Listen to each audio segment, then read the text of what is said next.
Синът ти не се вслушва. Той прави рискован опит да вземе трупа от баща си. Но Стар го отблъсква.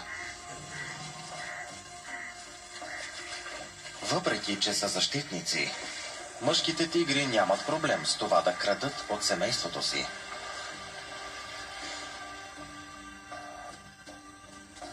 Малките разполагат само с вътрешностите и малко огризки, но това не е достатъчно. Вече им трябват поблизо 2 килограма на хранене.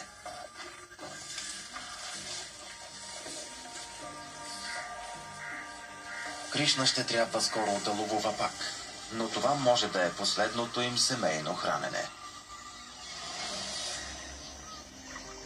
Докато дръзките ходове на Пхола показват, че малките растат и се променят, с Араухет се е случило нещо драстично. Доскоро най-слабото дете, тя винаги е получавала специална защита от майка си.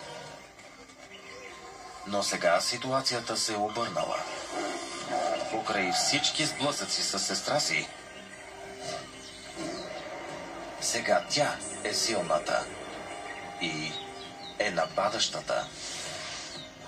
Открила е пълната сила на смъртоносните си ногти и не се колебае дали да ги използва срещу сестра си.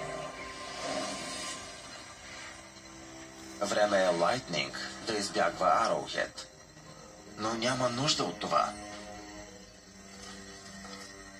Вече доминиращата сестра се отделя от семейството. По принцип тигърчетата не се отделят, докато не станат на поне 2 години. Араухет е само на 15 месеца. Дали ще успее да оцелее сама?